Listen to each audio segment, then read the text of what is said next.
Good morning and welcome to Sports at Sunrise, where you get your morning sports opinions. And Geek's back.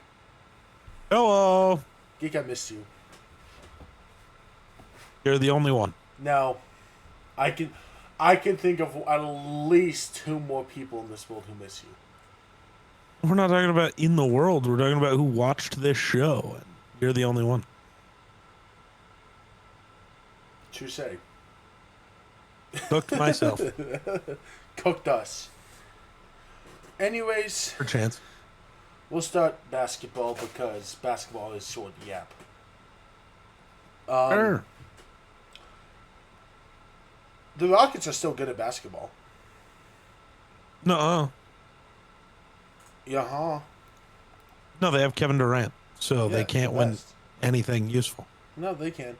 The Timberwolves lost to the Kings in an effort where, some bum named Ant dropped 43. Yeah, I mean, of course you're going to lose when Zach LaVine puts up 7, 3, and 1. Yeah.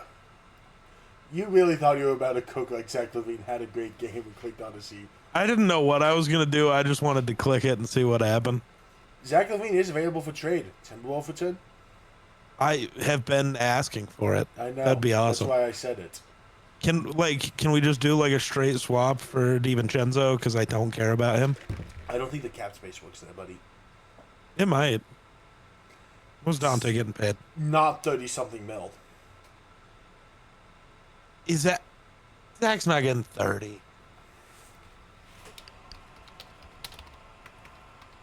He's the second highest contract on that team. Okay, that means nothing. Their team has one player. He's the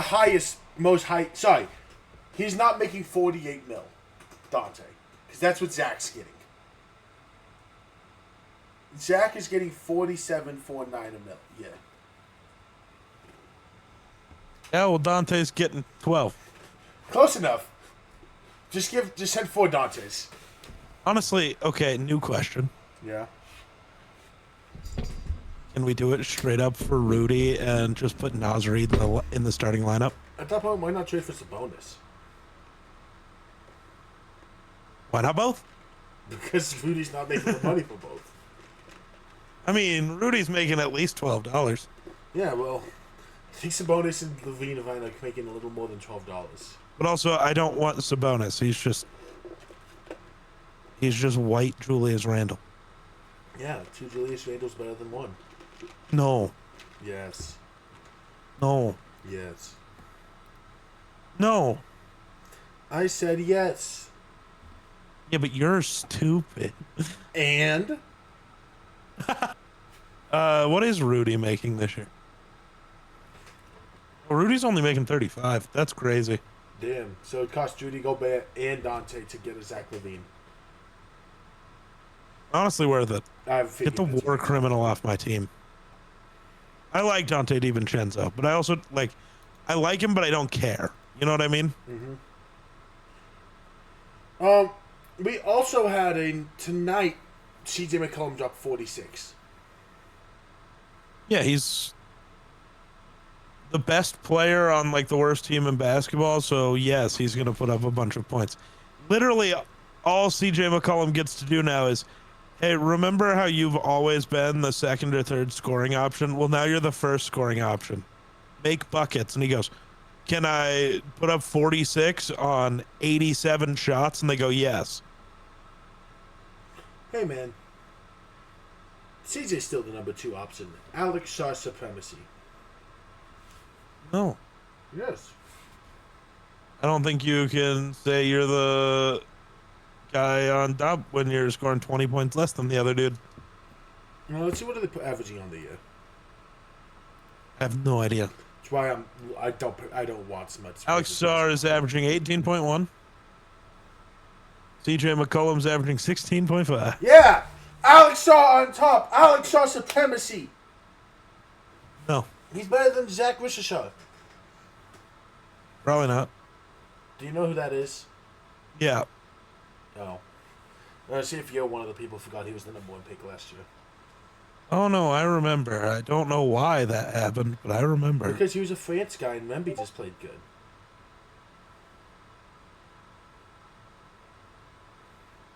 Anyways, Monday Night Football happened. Oh, you Trae just Young said something. die? I think he's hurt. Ah, okay. I was just looking at that game and I was like, why is Trae Young not I don't think playing? he played. How do the Hawks have a winning record without Trae Young? Nikhil Alexander-Walker. I'm not even joking. He's put up. I know. He's averaging like. He went on a stretch of averaging 30. My goat. Yeah, Trae Young's been out. He's only played 5 games all year.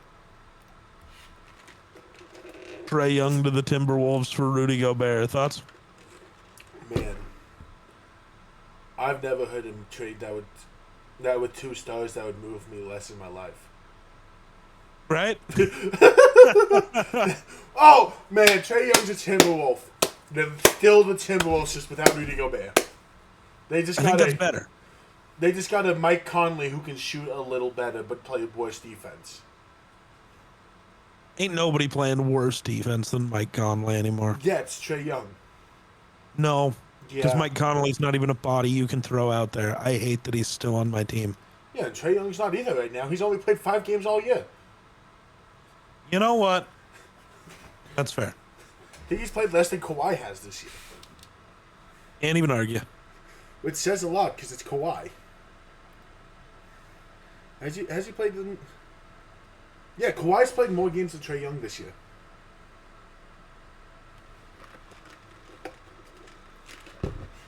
That's why Kawhi's the GOAT. We had a Monday Night Football game of all time. Where we got to see Brock Purdy and Bryce Young combined for a total of 350 yards, 2 touchdowns, and 5 interceptions. Yeah, man, Brock Purdy's still not good. I saw a clip. It's almost like you should listen to me sometimes. I don't think Brock Purdy's the ball knower test. Be careful, you're going to claim that somebody with football in his name doesn't know ball. He doesn't, but Does he think he's good?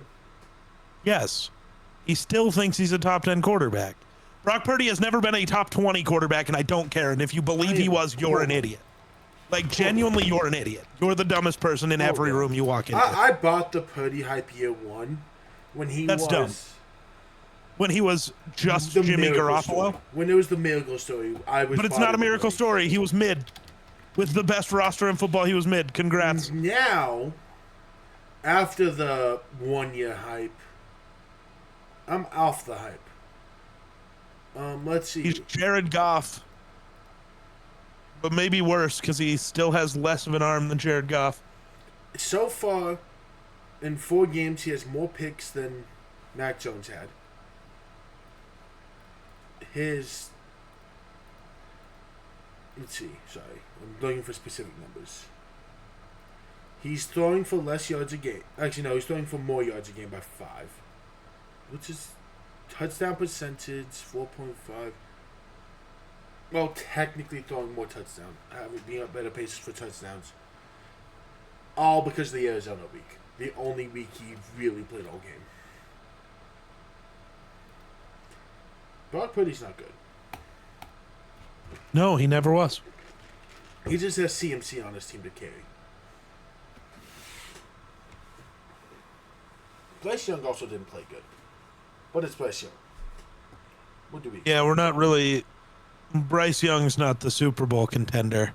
No. So his performance isn't as important. And somehow, it was still better. Somehow. Against what should be a better defense. Yeah. Well, and against a better offense. Now, to be fair, Purdy did get got twice by J.C. Horn. But maybe, Brock, don't throw at J.C. Horn. Oh, you have a top 10 corner on your team and then a bunch of nobodies? Let me throw at the top 10 corner. It keeps getting picked off because I don't have a real receiver on my team. Weird how this happens. Nobody could have ever possibly seen that as an option. Oh my God, he's bad and dumb. Yes, I'm a Brock Purdy hater. If Brock Purdy has no haters, I am dead. But I get sick of the no arm talent, bad at making reads, idiot getting talked about like he's a top 10 quarterback. Dude, you're speaking to someone who's with you. My thing has always been, if you have no arm, be able to do something with your legs at least, and have a positive and he's not good at trait, and he can't run either. Right? Like, at least be Justin Fields. Like, yeah. At least he can run. And if you at least be Tim fucking Tebow, where I can't throw the ball, but at least if you give me the field, I can get a 30-yard run. Bro. You give him a wide open field, the nearest defender is 60 yards away. Somehow Brock Purdy's getting 20 yards. Yeah.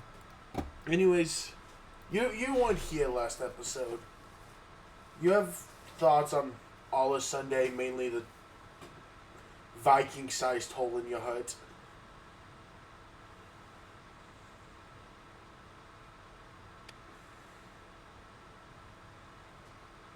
So, I still refuse to be completely done with J.J. McCarthy. I still see flashes.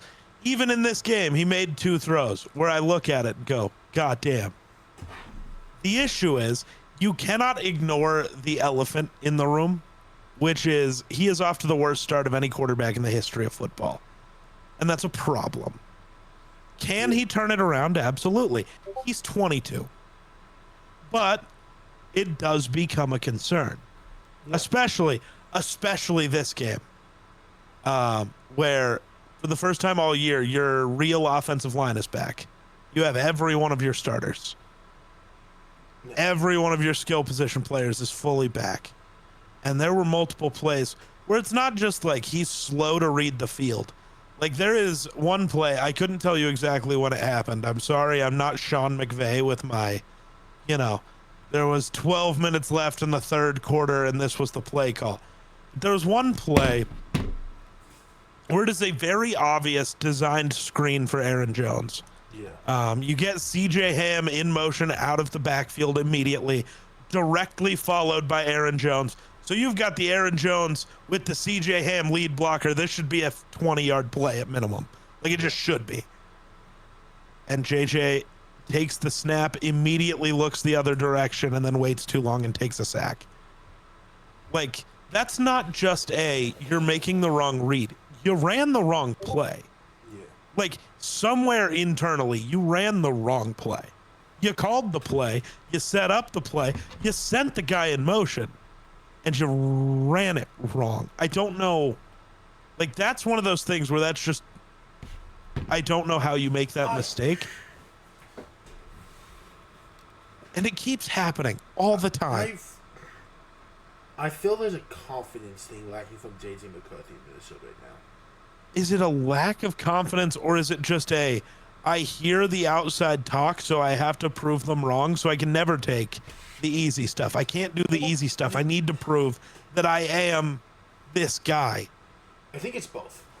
I think he's losing confidence because for the first time really in his career life, yeah, he is not the poster child. That the hate is not that he's good at football. It's he's a system guy.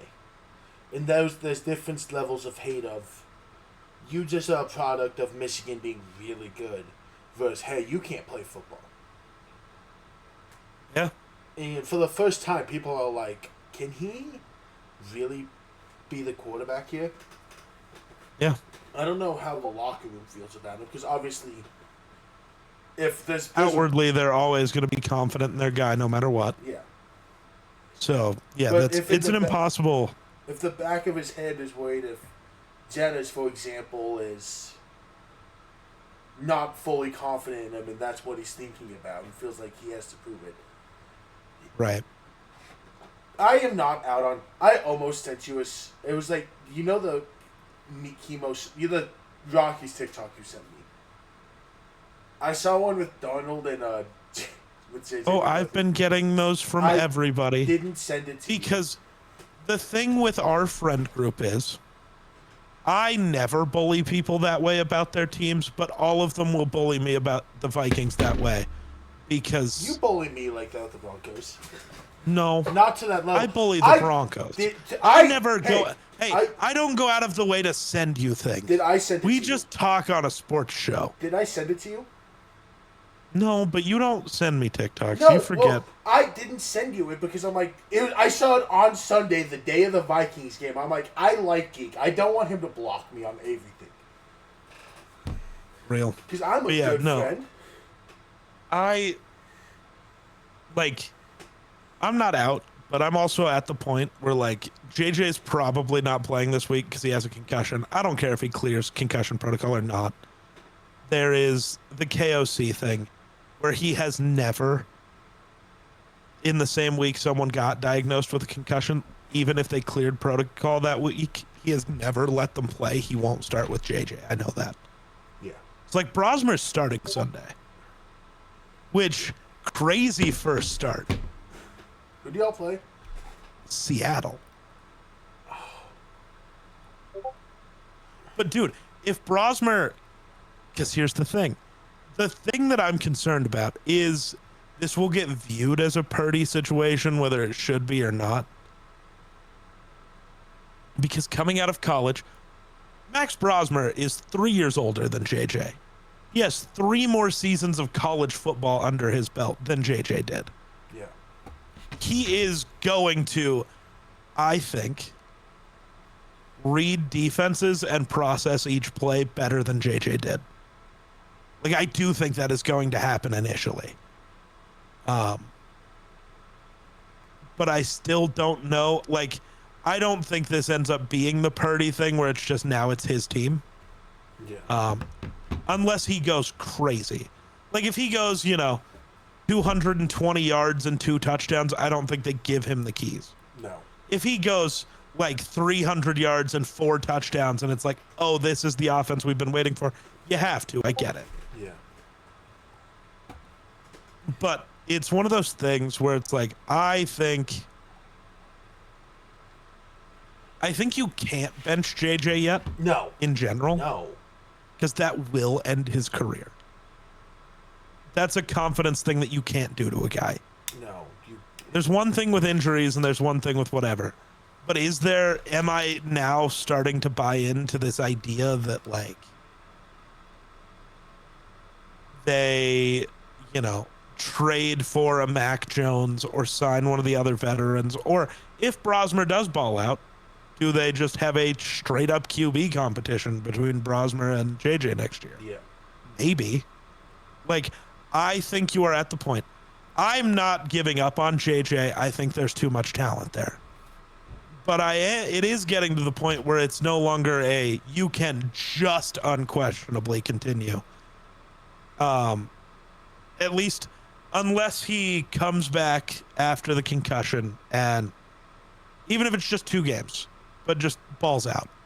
And I don't mean, 400 yards and 4 TDs a game, but can we, like, look like a competent NFL quarterback? Like, if he can look competent at any point the rest of the year, I think you roll with him as the guy next year, just because that's how you treat young quarterbacks. It's his first year starting. But if he doesn't look competent at all, you have to bring in something. It's weird. I think the situation he got thrown into hurt him. Because the idea of last year being a rebuild year, and that he was supposed to step in and really help this team compete. The issue is this team with Darnold loses 1 game. Yeah. That's the issue. If we had Sam Darnold again this year, we might not have an L at all. Who would we have lost to with Darnold? Have you guys played the Rams? No. Yeah, you guys wouldn't have lost a game. If you guys played we played the Lions, but JJ beat them. Like, our defense did not let the Lions do shit. You know exactly why I asked if you played the Rams. Yeah. I was talking to my aunt yesterday about that. I'm like, she's like, I think the Seahawks are going to the Super Bowl. I'm like, if they play as long Rams, as they don't have to play the Rams. Like, if the Eagles beat the Rams, I'm betting on the Seahawks. Yeah. I just am. She's all like, well, I don't know. I think the Rams Seahawks bet. I'm like, Donald's thrown like 5 or 7 picks to the Rams in the last 2 games. Oh, he can't play against them? No. Not at all. But yeah, like, the games we lost to the Steelers by 3. We got smoked by the Falcons. We lost to the Eagles by 6. We got smoked by the Chargers.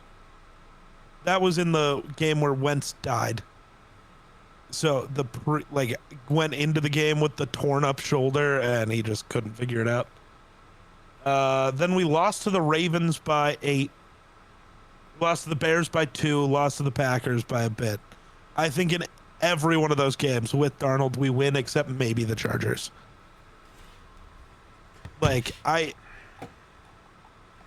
It's one of those things where it's like, yeah, if you had Darnold, or had you, as much as I hate to say it, had you gone the Rodgers route, had you gone a lot of these other routes. The Rodgers route is interesting to me. We saw how Disney's been in Pittsburgh, and literally everything about the Vikings is better than the Steelers. Yeah. There's not a position group on either side of the ball that the Steelers are better at than the Vikings. But I think the Vikings would be better. I'm not saying they wouldn't be better. I think there's levels to it. Rodgers would put you guys probably in a spot to win the division. Fair. I don't know if I could put the Vikings, even winning that division, in a spot where I see them as Super Bowl contenders, because it's modern day Rodgers. I was gonna say, Darnold. I think that's the biggest issue for JJ is now he has to be compared to Darnold, and right now, if the Vikings had Darnold, they would be the Super Bowl favorite. They just would be. Our defense is nuts. Yeah. And the run game's been good when we're allowed to use it. The issue is once you get down 2 scores, you're not allowed to run the ball anymore. And we're down 2 scores all the fucking time. Yeah. Because the defense will let up 3 field goals, and it's like, all right, we're still right in this. And then we'll throw a pick. And the other team only needs 1 play to score a touchdown because you're 12 yards from the end zone when JJ throws a pick. Or the special teams unit that is like both the best and the worst in the league at the exact same time. Yeah. Like Miles Price leads the league in kick return yards, but also we lead the league in special teams penalties.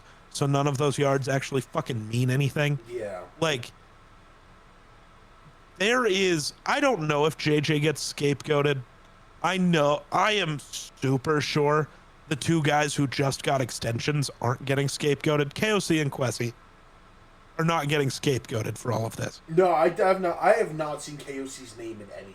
Oh, a lot of people are trying to say that this could be the end of KOC and this could be the end of Kwesi, and it's like, no.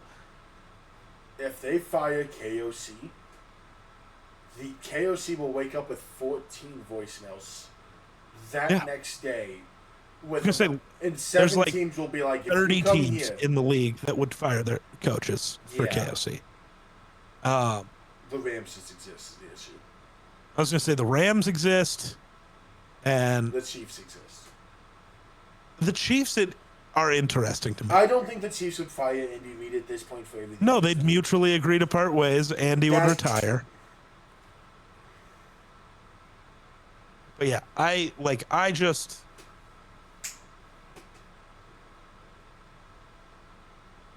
don't know. Yeah. I think, though, you fire the O-line coach. I would have already done it because Chris Cooper is whatever, I thought. But you bring in all of these pieces on the offensive line. And now Donovan Jackson has been, like, the best guard in football this year. So, great draft pick. He's been incredible. Yeah. But, like, Garrison, Brian O'Neill are playing worse. Will Freeze and Ryan Kelly go to a new team and are worse. And then Garrett Bradbury and Ed Ingram go to other teams and are having Pro Bowl seasons after everybody thought they couldn't play. And the only thing that is, like, the common denominator here is Chris Cooper as your O-line coach. Like, time to move on. Special teams has been bad. You fire the special teams coordinator.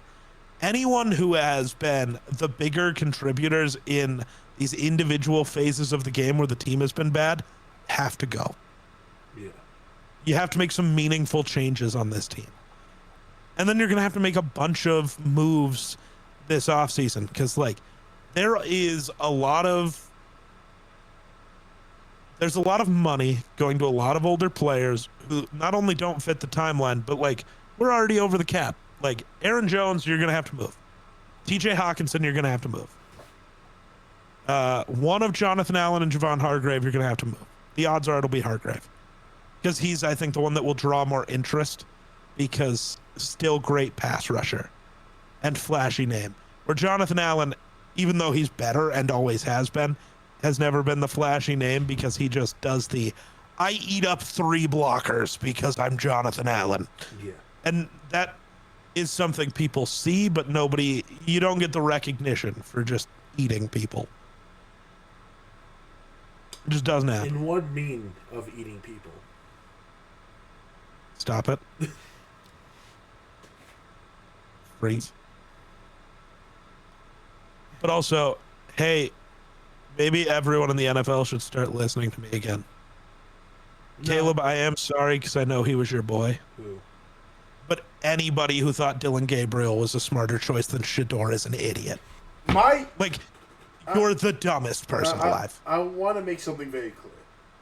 Yeah. I think it was very clear from every time I've talked about Dylan Gabriel. My Dylan Gabriel love has been for one reason only. And that's that he came out of Oregon. That's the only But he reason never should have played a snap over Shedeur. No. Not one. I was very much on the why the fuck is Shedeur Sanders. I think I even tweeted, why is Shedeur still there after Dylan Gabriel right after Dylan Gabriel got picked? I even said that because as someone who wants both quarterbacks, it made no sense. Like, I understand. Shadeur's not perfect. He's going to take sacks. He's whatever. But I think in any situation, if you're drafting a quarterback, you want someone with at least a little juice. And you can't have juice when you're 5'9", can't run, have no arm, aren't that good at reading defenses. Stefanski has put himself in a hard spot right now. Because did you hear what Myles Garrett said? Myles Garrett after the game, was asked about Shedeur. He's like, man, I saw that bomb. I'm like, oh my god, what the hell is happening? I haven't seen this all year. And then he caught it. And Myles Garrett more or less said, I want him to be the quarterback of this team. And there's one guy you really cannot make unhappy on that entire franchise. And it's the guy who's going to break the single-season sack record this year. Oh, well, according to Schefter, they named Shedeur as their starter. So yeah, it was shortly after Garrett said that. It was within 5 hours of... Yeah, because, Myles Garrett straight up said, I haven't played with many QBs who could do that. You are stuck. I didn't see that part. You're stuck with. It's the only one you played with that could was Baker, and I bet you miss him a little bit now, don't you? I think a little's an understatement.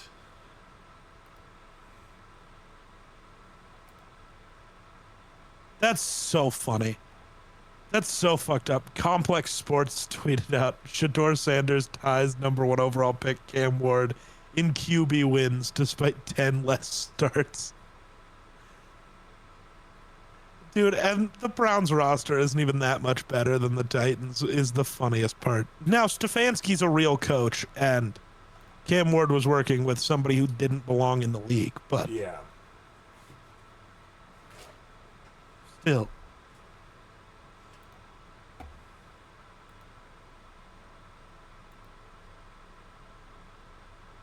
I think it'll be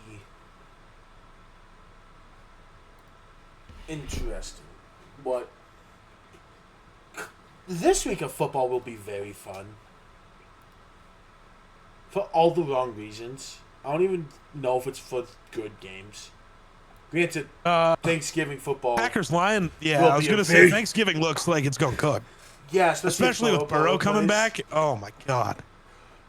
I love Burrow's quote today. Did you see it? I probably... It's I loved waking up on Thanksgiving and watching the Lions play whoever. You watch Stafford throw for 400 yards, 3 or 4 touchdowns. Calvin goes off and they lose. Yeah. It's Burrow, that's what's going to happen to you. Dude, I was watching the Pats-Bengals game. So it's my dad. And my dad's like, we want the Bengals to win. I'm like, no, we don't. He's like, why not? I'm like, I'm not as scared of the Patriots as I am the Bucks if Burrow comes back. And 10-7 can very easily make the playoffs in the AFC right now. And 9-8, I'm 9-8 less is confident. Yeah, and I don't need a piping hot Bengals team with Joe Burrow walking into the playoffs. And it's like 9-8 is still doable for the playoffs. It's Is still the doable. craziest part. Oh yeah, but it's not 10-7. I feel like this year 10-7 is it. Maybe. Because I was looking at this Sunday night when I recorded. Right, 7-4. The 7-4 is a 3-way tie for the 5 seed, and I don't trust any of those. If all those teams could win 2 more games the rest of the year and go 2-4, and I wouldn't be shocked.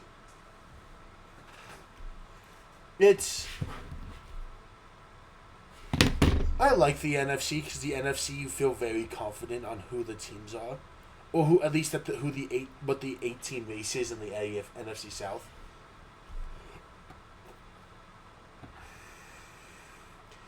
AFC, the Miami Dolphins are hot, and you haven't. They're up to 4-7 now. Okay.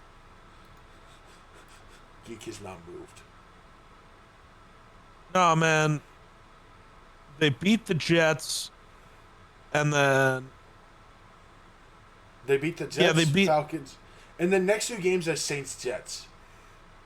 Okay, they'll lose to the Jets, and I don't know what about the Saints, man. They're a football team.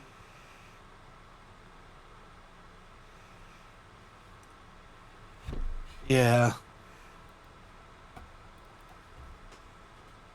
They are that. Yeah, we actually do have some solid football games. Texans. What Colts. happens if it probably won't happen. What happens if Cuzzo leads the Falcons to 9-7 or 10-7, whatever, and sneaks them into the playoffs? What are you shaking your head about? I saw the Falcons Saints game. Doesn't matter. It's not. He's already a more competent passer than Penix. So 10-7. I also don't think he's going to get you win in the NFC. that might win them their division. I just realized what division they're in. And the Bucks fell off. I don't know what happened. Injuries. Baker's hurt. I don't know how bad his injury is. Did he get hurt? I thought he just got benched. Not No. like a real benching, but like Baker got we're getting hurt. our asses beat. Baker got. I know people were trying to make fun of Teddy Bridgewater because he tried to throw a ball away and it almost got picked. He sprained the AC joint and is not throwing on. Are we getting the first start for Teddy Bridgewater since the New Orleans days? Or no, since the Carolina days? Whichever one happened first. I will say Teddy came off that bench and he played Teddy Bridgewater football. I was going to say, it did not look great immediately, but you were also already down 30, so whatever. Yeah. I don't know. The Bucks are this year's. The Bucks for me this year are the. The Bucks are if man. They are the if team. I said it the other day. This team looked like they were Super Bowl contenders, and then everyone got hurt. I want so badly Brian Flores to eat Sam Darnold just to prove a point. If there's a team Like, that's good, I kind of don't want our offense to touch the ball. 4 quarters of just Darnold in hell.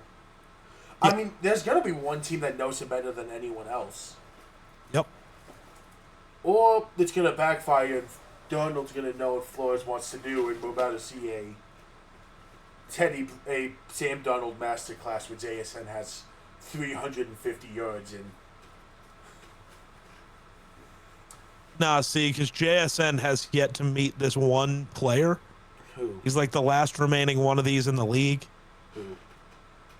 If you said There's Aaron this Rodgers. No, there's this guy. He has a couple nicknames. Oh, Hitman. Agent 22 might kill that little guy. If he can get him. Doesn't have to catch him. Darnold's going to try to throw it over the middle once, and JSN will be dead. What if Hitman I think Harry's just taking the penalty. I don't think he cares. He's just killing him. He's killing him. Whether he catches it or not, whether it's thrown at him or not, he's just killing him. He's got to. Sometimes it's not about winning the game. It's about proving a point. Is he going to do the, I saw the ball in the air, but I saw the guy, and at that point, I didn't want the ball. Yep. I wanted the man. Yep. I wanted to That's strike 100% it. That's 100% That still it. might be one of my favorite clips I've seen about football. I didn't want the ball. I wanted the man. That is the safety mentality. That is the safety mentality of the balls. It's sad that has gone away. And, I understand it, and, I understand why, because everything's a penalty. But, I do miss the days of Harry being allowed to lower the boom. But now you lower the boom, even if it's clean, which Harry always is. Even if it's clean, you get a penalty if you hit somebody too hard. There's something about someone throwing a skinny post to a receiver on the outside and the safety being like, I'm fine if you catch it. You just won't get back up. Yep. There's something I miss about if you throw a slant across the middle, it's I'll see you in 7 or 8 plays. There's something about watching a grown man knock another man out because their quarterback threw some dumb shit.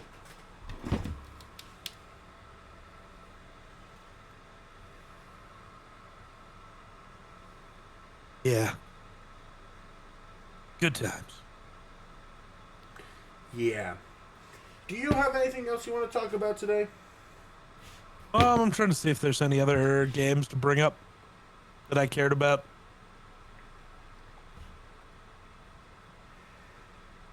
I don't know. Aaron Rodgers' aura still almost beat the Bears.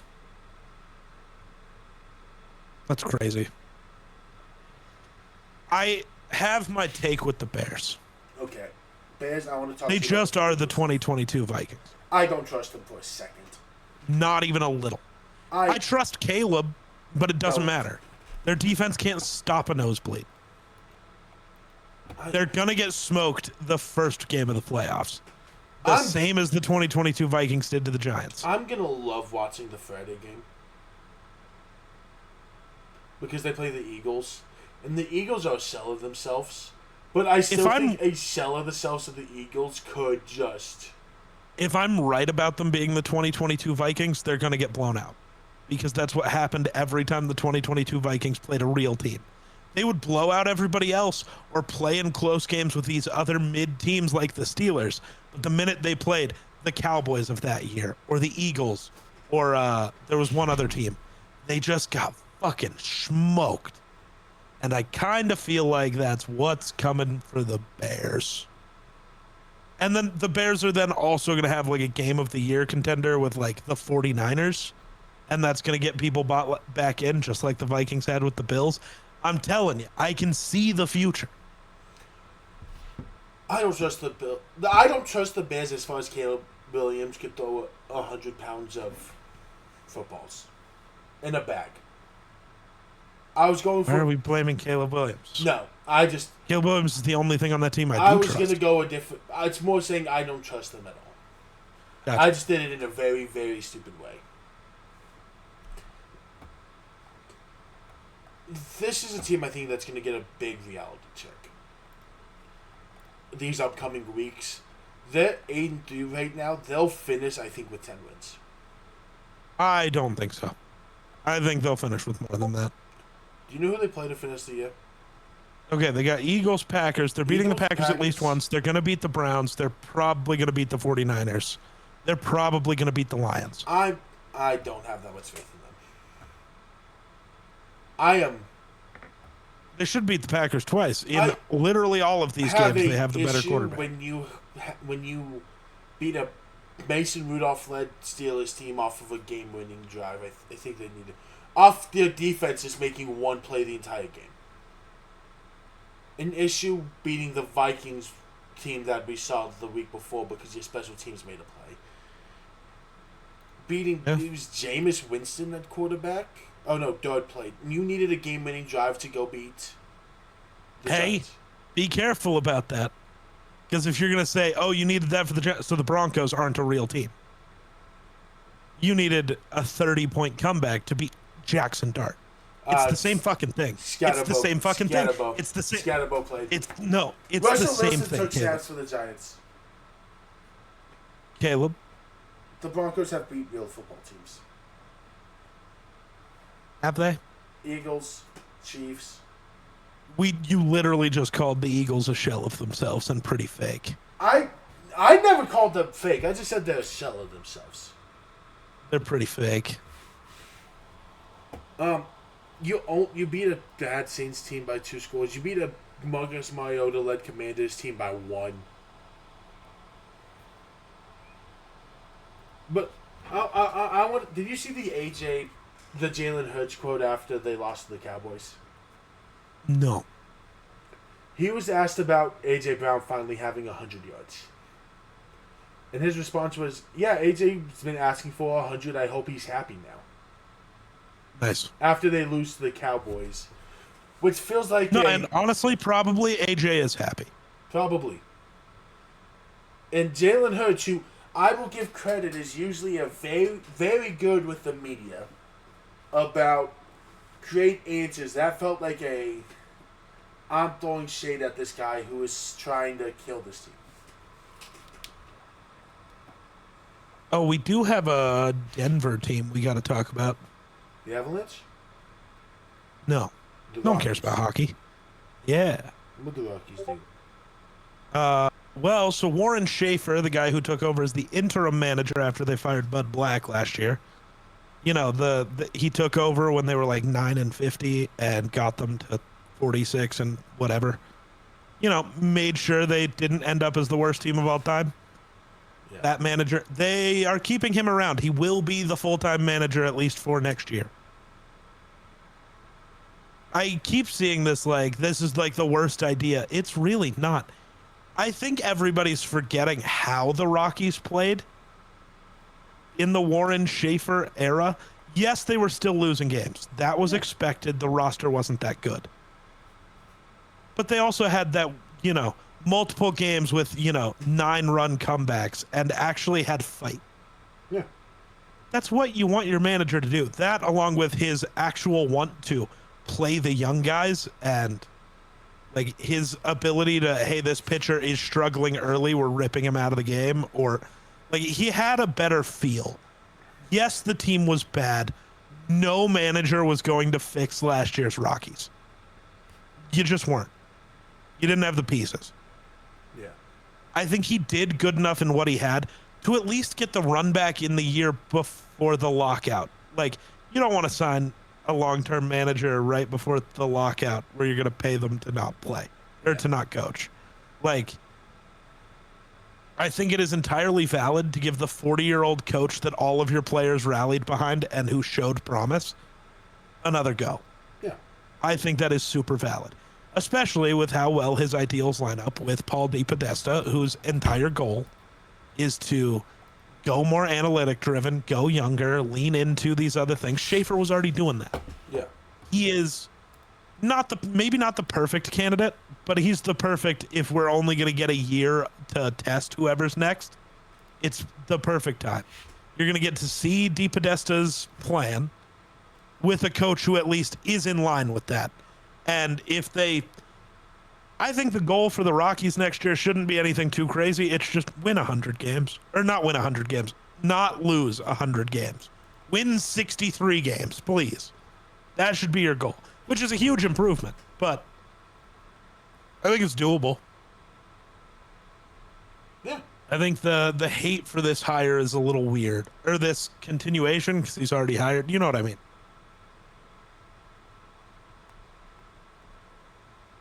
But yeah, it has been interesting to see the members of Denver's local media's response, because any of the people who like constantly cover the Rockies and any of the fans who are like constantly paying attention, like I am, are loving the idea that Schaefer gets another go.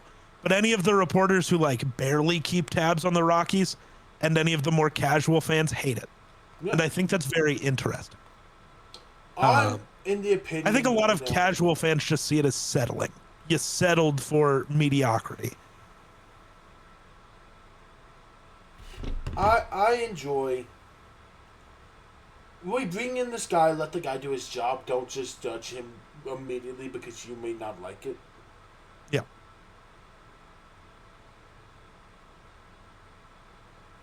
So why not let this guy who we hired do his job and trust him? Yeah. And like, if you can get to, 65, 66 wins next year, immediately you look at Schaefer as like, oh, maybe there's something here.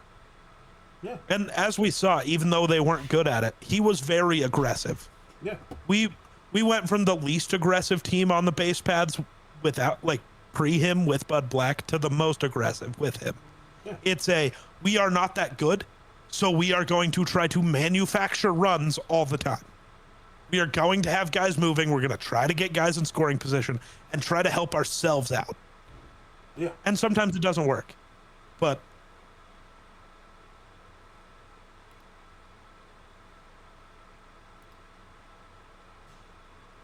I don't know if he's the permanent solution, but he deserves to get checked out. Yeah. Well, do you have anything else you want to talk about? No, I think that's it. That's it. Well, thank you to everyone who watched this morning. We hope you have a fantastic day, and bye!